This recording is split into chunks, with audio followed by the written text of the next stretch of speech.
Hi friends, welcome to Gauri's curry world. ഇന്ന് നമ്മൾ തയ്യാറാക്കാൻ പോകുന്നത് കോട്ടയം സ്റ്റൈൽ നാടൻ കപ്പപ്പുഴുക്കാണ്.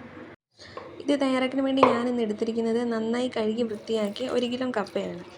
തേങ്ങ ചിരകിയത് 3 കപ്പ്, ചുവന്നുള്ളി 8 എണ്ണം, എരിവുള്ള പച്ചമുളക് 5 എണ്ണം, മഞ്ഞൾപ്പൊടി 2 ടേബിൾ സ്പൂൺ, പിന്നെ ആവശ്യത്തിന് കറിവേപ്പില.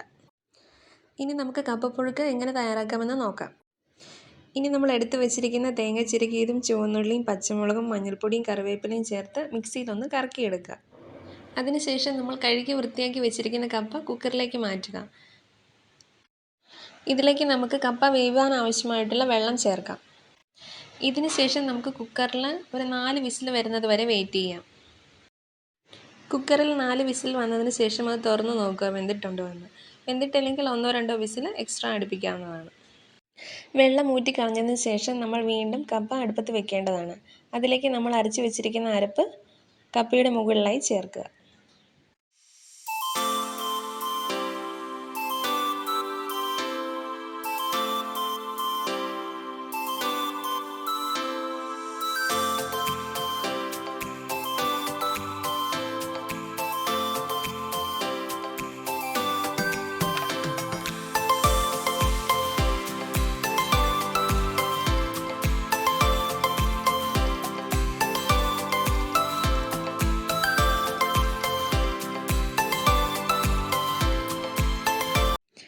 ഇതിലേക്ക് നമ്മൾ മിച്ചം വന്ന അരപ്പ് കഴുകിയ വെള്ളം നടുവിലൊരു കുഴി കുഴിച്ച് അതിലേക്ക് ആഡ് ചെയ്യാവുന്നതാണ്.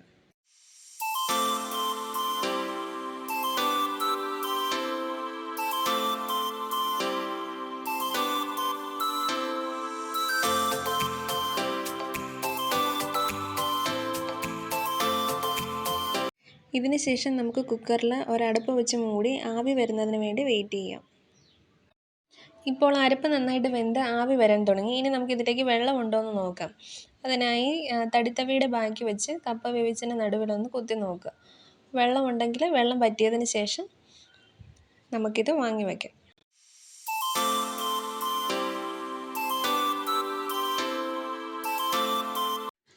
ഇപ്പോൾ വെള്ളമൊക്കെ നന്നായി വറ്റി വന്നിട്ടുണ്ട്. ഇനി നമുക്കിത് വാങ്ങി വെച്ചിട്ട് നല്ലൊരു തടിത്തവി വെച്ച് നന്നായിട്ട് മിക്സ് ചെയ്യാം.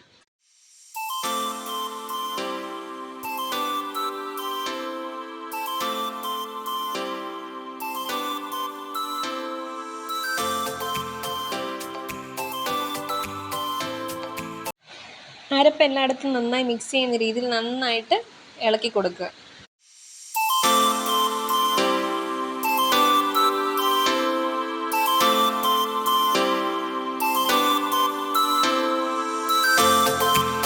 ഇനി അരപ്പെല്ലായിടത്തും തടിത്തവി വെച്ച് മിക്സ് ആക്കിയതിന് ശേഷം നല്ലൊരു ബലമുള്ള തവി വെച്ച് കുത്തിക്കുഴച്ച് കൊടുക്കുക.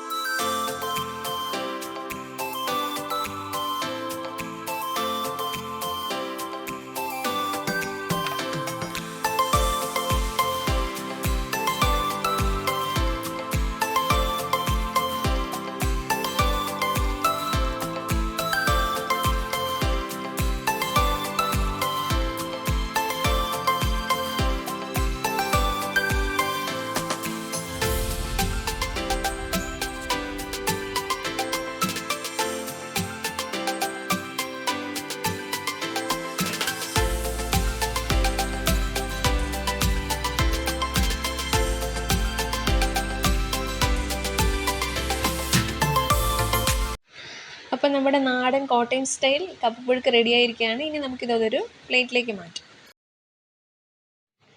അങ്ങനെ നമ്മുടെ നാടൻ കപ്പപ്പുഴുക്ക് റെഡിയായിരിക്കുകയാണ്. ഇതിൻ്റെ കൂടെ നമ്മൾ നല്ല എരിവുള്ള മീൻകറി കൂടി ചേർത്ത് കഴിച്ചാൽ അടിപൊളിയായിരിക്കും.